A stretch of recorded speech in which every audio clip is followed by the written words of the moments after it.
मेरे प्यारे दोस्तों, प्रवीण स्टडी क्लासेज के यूट्यूब चैनल में आप सभी का स्वागत है। दोस्तों, मैं हूं प्रवीण कुमार और आप सभी को प्यार भरा नमस्कार। मेरे प्यारे दोस्त, अभी हम लोग परसेंटेज का चैप्टर चल रहे हैं और परसेंटेज में अभी तक हमने आपको बहुत सारे लगभग 8 वीडियोस दे चुके हैं, जो एकदम बेसिक से लेकर के धीरे धीरे अपग्रेड हो रहा है और हर टाइप के मैथ को मैं एक दिन में कवर करने का प्रयास करता हूं। और मेरा ये प्रयास रहता है कि आपके अंदर उस टॉपिक से है ना कोई भी कंफ्यूजन आपको नहीं रहे। इसी में मेरे प्यारे दोस्तों, आज मैं इनकम और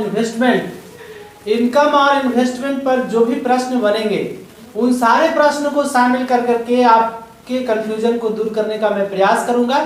तो चलिए इसमें शुरू करते हैं मेरे प्यारे दोस्तों। हाँ, लेकिन एक बात और, यदि आप चैनल पर नए हैं तो चैनल को जरूर सब्सक्राइब कर दीजिए, साथ ही साथ बेल आइकन को प्रेस भी कर लीजिए। बेल आइकन माने घंटी को, और दोस्तों के पास शेयर भी कर दीजिए। अब वीडियो अच्छा लगे तो लाइक्स भी कर लीजिएगा। चलिए, इतना सारे काम करते रहिए और लगातार मैं आपको फ्री ऑफ कॉस्ट सेवा देने का प्रयास कर रहा हूँ। मेरा प्रयास है कि हर गरीब बच्चे के पास मेरी सोच जानी चाहिए। जिनके पास पढ़ने के लिए पैसे नहीं हो वो भी मेरे वीडियोज को अच्छी तरह से देखें और कुछ ना कुछ सीखें, यही मेरा उद्देश्य है। चलिए, तो इसमें शुरू करते हैं मेरे प्यारे दोस्त। पहले क्वेश्चन, पहले क्या बोले, तो आज हम लोग पढ़ेंगे इनकम। क्या? इनकम एंड इन्वेस्टमेंट से जो भी प्रश्न बनेंगे इसके बारे में, मतलब इनकम एंड इन्वेस्टमेंट का मतलब क्या हुआ, तो आय व्यय से जितने भी तरह के प्रश्न बनेंगे उस पर चर्चा करेंगे। तो चलिए, पहले प्रश्न को आप स्क्रीन पर देखिए। पहला प्रश्न क्या कहता है? कहता है कि किसी आदमी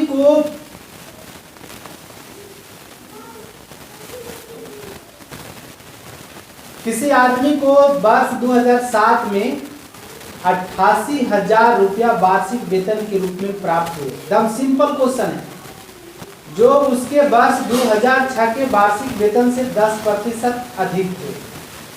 वर्ष 2006 में उसका वार्षिक वेतन था। देखिए, एकदम सिंपल क्वेश्चन है और सिंपल क्वेश्चन से हम आपको इनकम एंड इन्वेस्टमेंट से बताने का प्रयास कर रहे हैं। तो क्या कहता है कि किसी व्यक्ति का वार्षिक वेतन जो है 2007 में कितना है? 88,000 रुपया है। कितना है? 88,000 रुपया है,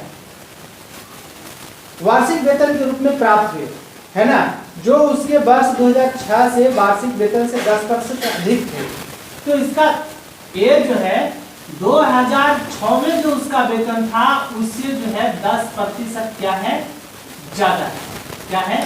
10% ज्यादा है 2006 के वेतन से। तो बताइए कि 2006 में उसका वेतन कितना था। देखिए, एक लाइन का क्वेश्चन है और इसका जवाब भी एक लाइन है। हमने आपको स्टार्टिंग में ही परसेंटेज से बताया था कि होल वैल्यू निकालना, और होल वैल्यू बहुत ही काम का चीज है।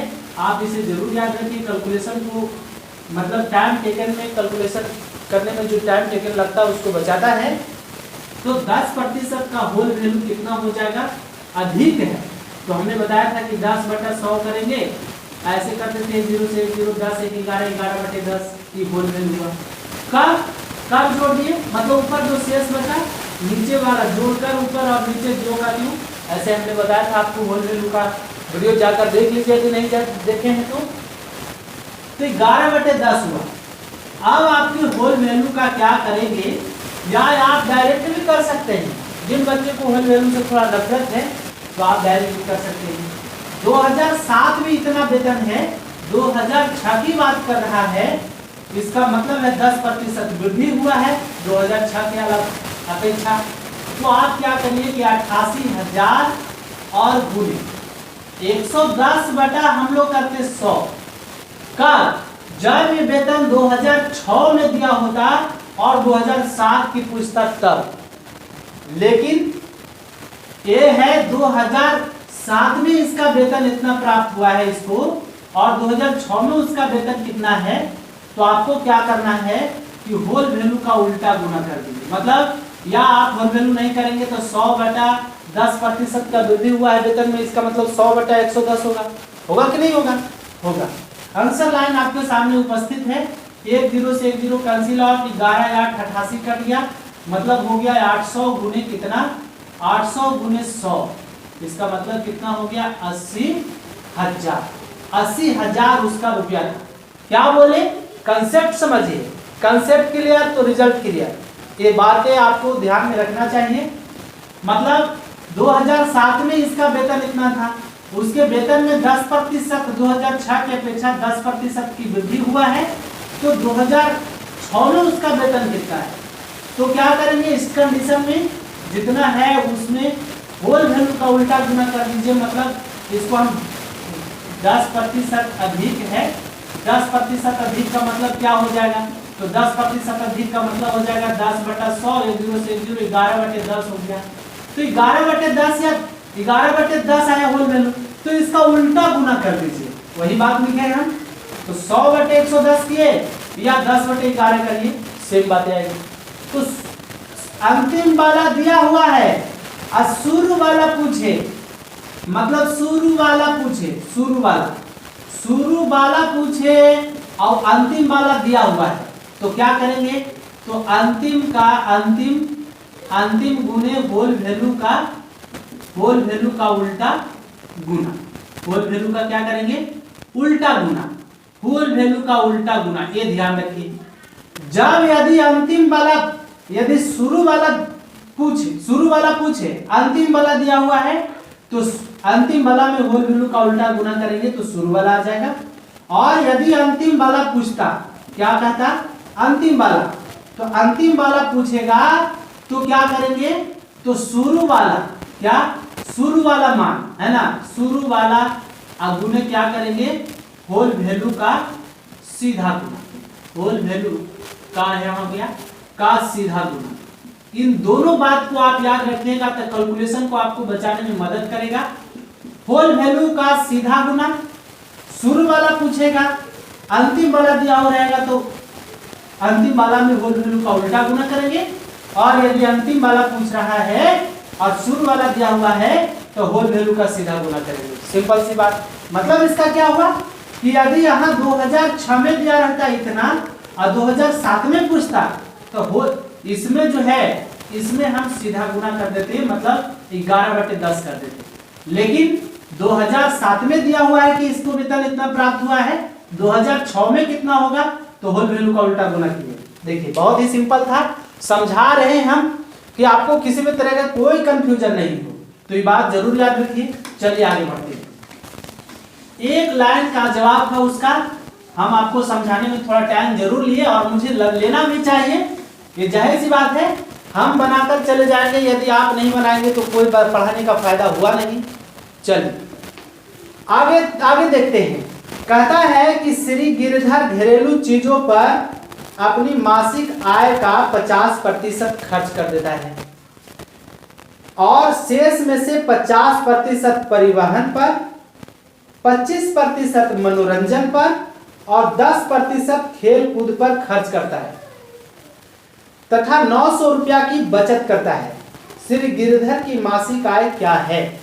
देखिए मेरे प्यारे दोस्तों, जब भी इस तरह का प्रश्न आए, कंडीशन एक समझ लीजिए, यहां पर अंतिम में क्या दिया है, तो बचत दिया है। क्या दिया है? बचत। यदि अंतिम में खर्च, बचत कितना हुआ है, उसको 900 रुपया की बचत हुआ है। यदि अंतिम खर्च इसको देता है कि इसका खर्च इतना है, मतलब 900 रुपया की खर्च होता है, तो हम लोग खर्च को लेकर चलते हैं। बचत दिया है तो हम लोग क्या करेंगे, बचत को लेकर के आगे बढ़ेंगे। किसको आगे लेकर के बढ़ेंगे? बचत को लेकर के आगे बढ़ेंगे। इसका मतलब क्या हुआ, तो इसका मतलब हुआ कि 50% शुरू में, आप समझिए, समझना है कंसेप्ट को। हमने क्या बोला कि बचत दिया हुआ है, तो यदि बचत बराबर हम बचत कर दें, बचत बराबर बचत कर दें, तो क्या आंसर लाइन आएगा कि नहीं आएगा? आएगा। और मैथमेटिक्स का रूल होता है कि दिस बराबर दिस, तो दिस बराबर दिस तो दिस, है ना। तो ये बातें हुई। तो बचत बराबर बचत, बचत बराबर क्या होता है? बचत, हमको 900 रुपया की बचत करवाया है, शुरू में 50% खर्च कर देता है। इसका लेकर के मान दिखाएंगे तो मान लेते कहता है कि 50% वो मनोरंजन पर खर्च करता है। इसका मतलब है कि माना कि उसकी मासिक आय x है, तो x का 50% वो खर्च कर दिया। इसका मतलब है 50% कहने का मतलब x गुने 50/100, इसका मतलब 50 गुने 100 x/2 खर्च कर दिया। तो शेष इसका कितना बचा? शेष बचा, अब था कितना, पहले से इसका मासिक वेतन था 100 रुपया, 100 रुपया में से x/2 रुपया को घटाएंगे तो कितना बचेगा, इसका शेष बच जाएगा x/2 रुपया। इतना समझ में आ गया बात? आगे देखिए, फिर कहता है कि शेष में से 50% परिवहन पर और 25% मनोरंजन पर, 10% खेल कूद पर खर्च करता है। तो देखिए तीनों खर्च को हम जोड़ लें, 50% परिवहन पर प्लस 25% मनोरंजन पर, अब 75 हो गया, और प्लस 10% खेल कूद पर खर्च करता है, तो 75 और 10 85। इसका मतलब ही बचाता कितना है अपनी आय का, तो अब शेष आय इसका बच गया है कितना, शेष आय यहाँ लिख दी तो अति सुंदर हो जाएगा। शेष आय इसका बच गया x/2, तो x/2 का 85% खर्च कर लिया, 50% परिवहन पर, 25% मनोरंजन पर और 10% खेलकूद पर खर्च किया।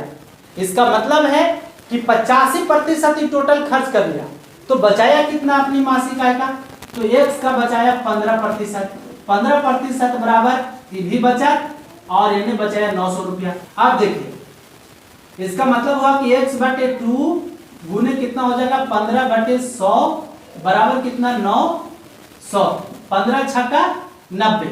अब इसको मल्टीप्लाई करें तो x बराबर कितना हो जाएगा, 200, 6 दूनी कितना, 1200, तो 15 छक्का 90, 60 होगा ना, 12,000 रुपया। क्या कितना होगा उसका मासिक आय, 12,000। तो तीसरा प्रश्न, तीसरा कहता है कि सोफिया अपने मासिक वेतन का 25% बीमा पॉलिसियों में निवेश करती है। 25% समझ लीजिए, 25% बीमा पॉलिसी पर निवेश करती है। निवेश करती है मतलब खर्च करती है। वह है अपने मासिक वेतन के 15% को खरीदारी में, मतलब 15% को खरीदारी में, है ना, और 35% को व्यापारिक व्ययों पर खर्च करती है। 35% व्यापारिक व्ययों पर खर्च करती है। शेष 9,150 रुपया की बचत करती है। तो सोफिया की वार्षिक आय कितनी है? देखिए वेरी सिंपल, वार्षिक आय, हाँ यहां पर देखिएगा क्वेश्चन में मासिक आय का खर्च कर रहा है, अपने मासिक वेतन का 25% खर्च कर रहा है, 15% खर्च कर रहा है, 35% खर्च कर रहा है, और वार्षिक आय इसका पूछ रहा है कि वार्षिक आय कितनी है। इतना खर्च करने के बाद इसको बचत कितना हो जाता है, तो बचत हो जाता है 9,150 रुपया। आप समझिए 25, 15, 40, 75 हुआ कि नहीं हुआ, तो टोटल यदि सबको ऐड करें तो 75% खर्च कर लिया, 75% खर्च कर लिया, तो शेष बचत कितना हुआ, तो शेष बचत हुआ कितना, तो 25%, मतलब 100 में से 75% तो खर्च कर लिया, इसका मतलब 25% बचा कि नहीं बचा, 25% बचा। अब इधर भी बचत और इधर भी बचत, कितना, 9,150 रुपया। यदि इसको आप कैलकुलेट करिए तो मुझे पूर्ण विश्वास है कि आप सेकंडों में इसका जवाब दे देंगे। तो एक मास का तो क्या हो जाएगा, तो इसको हम करें 25/100 इक्वल टू कितना हो जाएगा, 9,150 रुपया। तो 25 तिया 75, 25 तिया 75, कितना बच गया, 15, 25 छक्का 150 और 25 दूनी 50। अब कितना हो जाएगा, इसका मतलब 1 बराबर, अब इसको मल्टीप्लाई कर दीजिए तो इसका मासिक आय कितना हो जाएगा, 36,200 होगा कि नहीं होगा। 25 तिया 75, 15 बचा, 155 हो गया, 25 छक्का 150, 50 बचा, 25 दूनी 50। कितना आया, एक मास का इसका वेतन आया, एक मास का, लेकिन इसका मासिक आय पूछ रहा है कितना, वार्षिक आय पूछ रहा है कि इसकी वार्षिक आय कितनी होगी। तो वार्षिक कहने का मतलब एक वर्ष में, तो एक वर्ष में कितना महीना होता है, तो 12 महीना।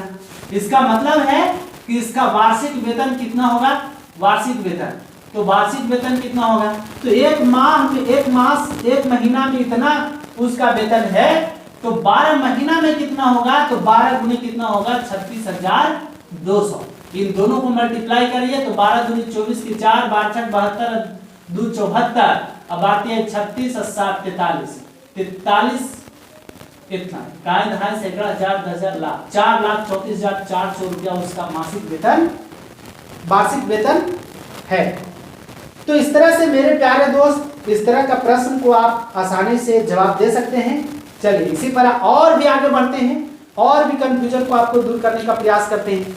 मतलब इन्वेस्टमेंट और इनकम से जितने भी तरह की आज परेशानियां हैं उन सारे परेशानी को मैं दूर करने का प्रयास कर रहा हूं। चलिए यदि कोई बच भी जाए तो आप मुझे जरूर कमेंट करके प्रश्न को आप पूछ सकते हैं। चलिए आगे बात करते हैं। कहता है कि किसी व्यक्ति की मासिक आय 13,500 रुपया थी, कितना थी 13,500 रुपया, तथा उसका व्यय 9,000 रुपया था। अगले वर्ष उसकी आय 14% बढ़ गई, उसका व्यय 7% बढ़ गया, तो उसकी बचत में वृद्धि थी। तो सोचिए पहले इसका मासिक आय कितना था, मतलब इसका इनकम था, इसका इनकम कितना था 13,500 रुपया इसका इनकम था। इन्वेस्ट कितना कर रहा था, तो इन्वेस्टमेंट इसका था कितना, इन्वेस्टमेंट कर रहा था 9,000 रुपया। इसका मतलब कि बचाव कितना ले रहा था, तो बचत हो रहा था इसको कितना, मतलब सेविंग हो रहा था। कितना सेविंग हुआ, सेविंग मींस बचत होता है, तो सेविंग हुआ 4500 रुपया।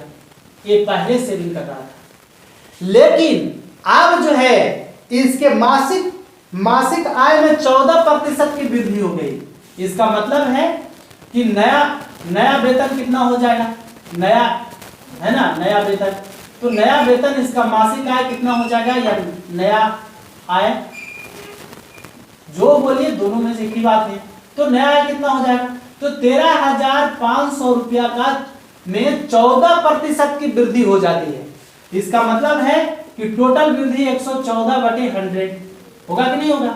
2 जीरो से 2 जीरो काट दीजिए, मल्टीप्लाई करिए 114 में इतना से, तो 114 पचे कितना होगा 570, 14 570 की जीरो हाथ में रहा 57, 114 तिया 342, 342 और 57 कितना होगा, 342 और 57 तो 59 89, 389 की 9 हाथ में रह गया कितना 38, और 114 और 38, 114 38 कितना होगा, तो 42 और 10 15,000, मतलब 1,51,10,15,290 रुपया।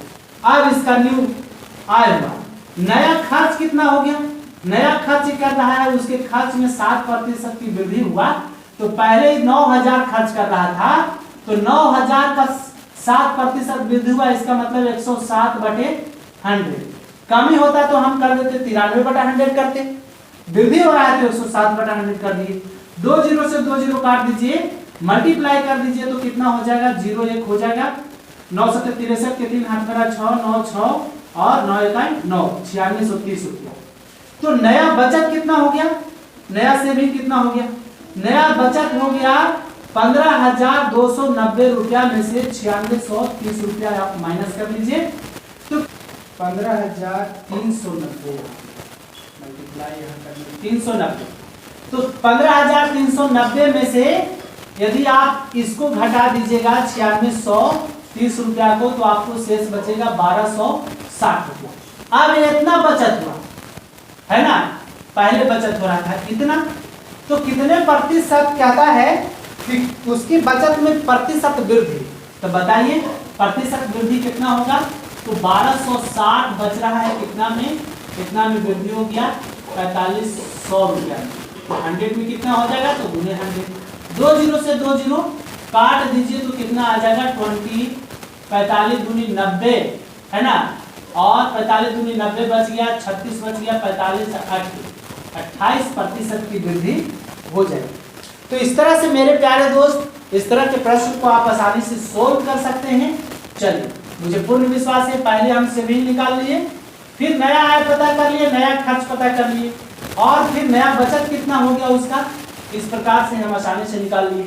चलिए अगले प्रश्न की ओर चलते हैं, पांचवें प्रश्न की ओर चलते हैं। और पांचवा प्रश्न क्या कहता है? कहता है कि एक व्यक्ति जो है अपनी आय का 20% अपने बड़े पुत्र को दिया, है ना, तथा शेष का 30% अपने छोटे पुत्र को दिया। शेष बचाई हुई राशि का 10% उसने ट्रस्ट को दिया, और इस प्रकार उसके पास 10,080 रुपया बचे। उसकी आय कितना थी? तो देखिए हमने क्या बताया कि लास्ट में जो कंडीशन दिया हुआ है इन्वेस्टमेंट और इनकम में, इनकम और इन्वेस्टमेंट वाले प्रश्न में आपको लास्ट से रिलेशन करके देखना है। इस तरह का जब भी प्रश्न आएगा तो यहाँ बचत दिया है तो हम बचत पता कर लेंगे। तो 20% बड़े पुत्र को दिया, इसका मतलब 80% अभी भी बचा हुआ है उस व्यक्ति के पास, है ना, और 30% अपने छोटे पुत्र को दिया शेष का, इसका मतलब है कि 70% अभी भी उसके पास बचा हुआ है। शेष बचाई हुई राशि का 10% उसने ट्रस्ट को दिया, इसका मतलब 10% शेष बचाई हुई राशि का दिया, इसका मतलब 90% अभी भी वो बचा रहा है। इस प्रकार से वो कितना बचाता है? तो 10,080 रुपया अब उसके पास बच जाता है। 10,000 कितना बच जाता है? 80 रुपया। तो बताइए कि उसका वेतन, उसकी आय थी, उसकी आय कितना थी? तो यदि इसे हल करें तो 80 बटा कितना हो जाएगा 100% के चलते, 70 बटा कितना हो जाएगा 100% के चलते, और 90 बटा कितना हो जाएगा 100। तो क्या हो जाएगा? तो 10 पर 2 जीरो, है ना, एक पर 2 जीरो और 80 हो गया। चलिए तो क्या हो जाएगा? आ जाएगा 80 बटा हो जाएगा 10 गुने 7 बटा 10 और गुने 9 बटा कितना 10 बराबर कितना हो जाएगा? 1 पर डबल जीरो और 80। अब देखिए काट दीजिए, तो काटेंगे तो कितना आ जाएगा? कटेगा क्या? कटेगा तो काटिए। 9 एकम 9, 9 एकम 9, 9 दूनी कट जा रहा है, 9 एकम 9 कट गया, बचा 1, 9 एकम 9, फिर बचा 1, 9 दूनी 18, 1120 रुपया 1 से कट गया। 16 सते बलोतल से इसका मतलब 160 रुपया, 20 80 60 से इसका मतलब 20 रुपया। तो कितना हो जाएगा? तो हो जाएगा 1 = कितना मान लीजिए उसका मासिक आय कितना माने हम लोग 1 मान के चल रहे हैं, तो 1 बराबर कितना आ जाएगा? तो 1 2 3 जीरो, तो 20 में 3 जीरो से मतलब 1000 से मल्टीप्लाई कर दें तो उसका मासिक आय कितना हो जाएगा? 20,000 रुपया हो जाएगा। तो मुझे पूर्ण विश्वास है जब भी इस तरह का प्रश्न है तो आप रिलेट करिए, प्रश्न को रिलेट करना सीखिए कि क्या हमको दिया हुआ है उससे क्या निकल के आ सकता है। चलिए आगे बात करते हैं।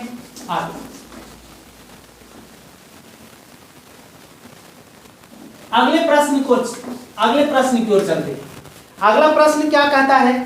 कहता है कि राधे अपने वेतन का 40% भोजन पर, 20% मकान किराए पर, 10% भोजन पर, मनोरंजन पर तथा 10% परिवहन पर व्यय करती है। यदि माह के अंत में उसकी बचत 1500 रुपया है तो उसकी मासिक वेतन कितना है? देखिए है ना सिंपल। तो लगातार अभी शेष का नहीं दिया है, तो जब शेष करके नहीं दे तो हम क्या करेंगे? सारे खर्च को हम एक साथ जोड़ लेंगे। तो 40 20 60, 60 10 70 10 80 रुपया तो वो टोटल खर्च कर लिया। कैसे? क्योंकि 40 रुपया वो भोजन पर खर्च करता है, 40 रुपया भोजन पर फूड पर खर्च करता है 40%, फिर खर्च करता है कितना? 20% हाउसिंग पर खर्च करता है ना, और 10% मनोरंजन पर खर्च करता है, मतलब 10% इंटरटेनमेंट पर, है ना, और 10% परिवहन पर खर्च करता है, इसका मतलब 10% क्या हो जाएगा? ट्रैवलिंग पर, है ना। तो टोटल खर्च कितना कर लिया? तो टोटल खर्च कर लिया 40 20 60 20 80% ये तो खर्च कर लिया। तो बचत कितना किया? तो बचत किया 20%, और इधर बचत किया है 20%, लेकिन इधर बचत कितना किया है? 1500। कोई दिक्कत? तो क्या करेंगे? तो करेंगे इसको कि 20 बटा प्रतिशत के चलते बट्टा में 100 गुने बराबर कितना हो जाएगा 1500। अब क्या हो जाएगा, काट दीजिए, 20 पचे 100, 15 पचे 75। इसका मतलब है कि उसकी मासिक आय कितना है, मासिक वेतन है 7500 रुपया, है ना। मासिक वेतन आ गया 7500 रुपया। देखिए वेरी सिंपल। कब हम किए, जब शेष कर करके नहीं दिया हुआ है तब। जब शेष करके दिया होता तो हम क्या करते, हम एक किए कि कितना खर्च किया फिर कितना बचत कर लिया, कितना खर्च किया फिर कितना। इससे अगले वाले प्रश्न में हमने पिछले वाले में बताया भी है। चलिए आगे बढ़ते हैं अगले प्रश्न की ओर। छठा नहीं सातवां कहता है, एक लड़के द्वारा अपने जेब खर्च का 80% एक साथी को तथा बची हुई राशि का 6% दूसरे साथी को देने के उपरांत उसके पास 47 पैसे शेष रहते हैं। आरंभ में लड़के के पास कितना जेब खर्च था। तो देखिए 80% अपने साथी को देने के बाद शेष बची हुई राशि का, देखिए शेष आ गया ना, तो 80% अपने साथी को दिया, इसका मतलब 20% इसके पास और भी बचा हुआ है। अब इस शेष राशि का 6% कहाँ करता है, दूसरे साथी को देने पर, मतलब इस राशि का 6% दूसरे साथी को दिया, इसका मतलब है कि 94% अभी भी ये अपने पास सेव रख रहा है, सेविंग कर रहा है। और इस तरह से इसके पास 47 पैसे बच जाते हैं। तो ये 47 पैसा है तो इसको रुपया में बदल लीजिए, तो बटा 100 हो जाएगा। पैसा को रुपया में बदल लिए तो क्या हो जाएगा, 20 बटा 100 और गुने 94 बटा कितना हो जाएगा 100 इक्वल टू 47 बटा कितना 100। 100 से 100 कट गया, 47 दूनी 94 कट गया, 20 पचे 100 कट गया, है कि नहीं। तो यहां से चल जाएगा 5 बटा 2 हो जाएगा। इसका मतलब उसके पास क्या हो जाएगा, मतलब कितना है, कहता है कि आरंभ में लड़के के पास कितना खर्च था, कितना जेब खर्च था, तो 5 बटा 2 हो जाएगा ना, 1 इक्वल टू, इधर 1 ही बचेगा। तो इस तरह तो कितना हो जाएगा 2.5 रुपया उस लड़के के जेब खर्च था उस लड़के के पास। चलिए आगे बढ़ते हैं। चलिए लास्ट प्रश्न, नहीं लास्ट नहीं, आगे भी देखेंगे अभी हम लोग। मेरे प्यारे दोस्त, आपको कोई भी परेशानी हो तो जरूर आप हमें कमेंट करिए और कमेंट करके बताने का प्रयास करिए कि कहीं कोई प्रश्न में परेशानी हो रहा है क्या। चलिए कहता है कि दिया हुआ है ए की आय का 10%, मतलब ए का मीन्स गुना 10%, तो 10 बटा 100 हो गया। बराबर दिया है बी की आय का 15%, बी की आय का मतलब की का कुछ भी नहीं तो मल्टीप्लाई 15% कहने का मतलब 15 बटे 100 तथा बराबर फिर दिया है सी की आय का 20%, सी की मीन्स गुना है ना 20%, 20 बटा 100 कहने का मतलब हम ऐसे दिया हुआ है, सिर्फ हम बट्टा में परसेंटेज लिखेंगे। यदि उसकी मासिक आय का कुल योग, उनकी आय का कुल योग 7800 रुपया हो तो बी की आय क्या होगी। जब भी इस तरह का प्रश्न आपको भेटाए, कहीं भी भेट जाए, कहीं भी इक्वल इस तरह का प्रश्न मिल जाए, है ना, इतना का 10%, इतना का 15%, इतना का 20%, तो देखिए आप नीचे में देखिएगा कि इक्वल प्रतिशत सब प्रतिशत में ही था, तो बट्टा 100 की बट्टा 100 की बट्टा 100 की, तीनों के बट्टा में 100% और तीनों इक्वल है 100 ही। यदि डिफरेंट रहता तो हम इसको एलसीएम लेकर के इक्वल करते, यहाँ पर इक्वल करने की कोई जरूरत नहीं पड़ रही है। तो हम इसको डायरेक्ट लिख सकते हैं कि ए का 15 10 ना, ए का 10 बराबर बी का मीन्स गुना 15 और बराबर सी का 20। अब परसेंटेज हट गया सबका परसेंटेज हट गया, कहां से, क्योंकि बट्टा में 100 लाए और 100 तीनों के बट्टा में है, इसलिए इस तरह का जब भी कंडीशन आता है तो नीचे वाला समाप्त हो जाता है। ये समझिएगा कैसे समाप्त होगा, जब डिटेल की क्लास चलेगा, है ना, पेड क्लासेस में आपको समझाया जाएगा। चलिए तो क्या हो जाएगा, अब इसको देखिए 5 दूनी 10, 5 तिहाई 15, 5 चौका 20। इसका मतलब इसको लिख सकते हैं कि 2a equal to 3b equal to कितना हो जाएगा 4c। अब देखिए अभी अभी a का मान और b का मान और c का मान इंडिपेंडेंट नहीं है। इंडिपेंडेंट करने के लिए इसको रेशियो के रूप में लेना पड़ता है। मतलब a का मान कितना होगा इंडिपेंडेंट रूप में, तो जिसका मान आप लिखना चाहते हैं उसको आप ढक लीजिए, तो ढक लीजिए, और शेष जो बचा उसको मल्टीप्लाई करके यहां लिख दीजिए। तो 4 तिहाई कितना हो जाएगा 12। अब हम लोग b का मान लिख रहे हैं, तो b का मान लिख रहे हैं तो b को ढक दिए और शेष जो बचा उसको हम मल्टीप्लाई कर दिए, तो 4 दूनी 8, इसको ढके तो ये और ही बचा। फिर क्या किए, इसको लिखना है तो इसको ढक दीजिए और यहाँ पर क्या कर दिए, दोनों को मल्टीप्लाई कर दिए, है ना।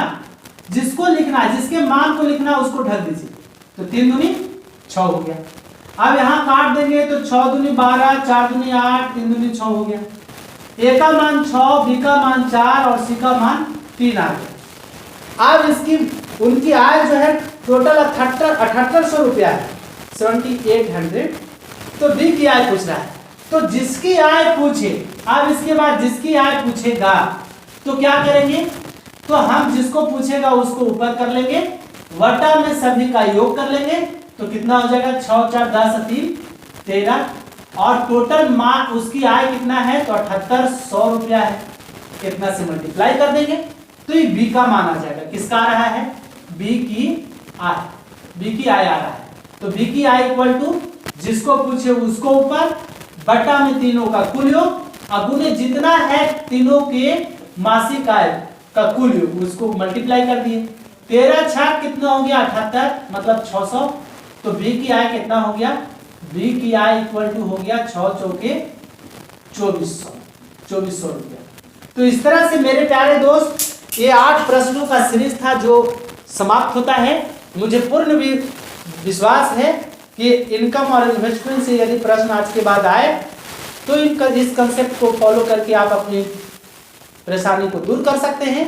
चलिए आज के लिए इतना ही, तब तक के लिए आप सभी को एक बार फिर से प्यार भरा नमस्कार, धन्यवाद।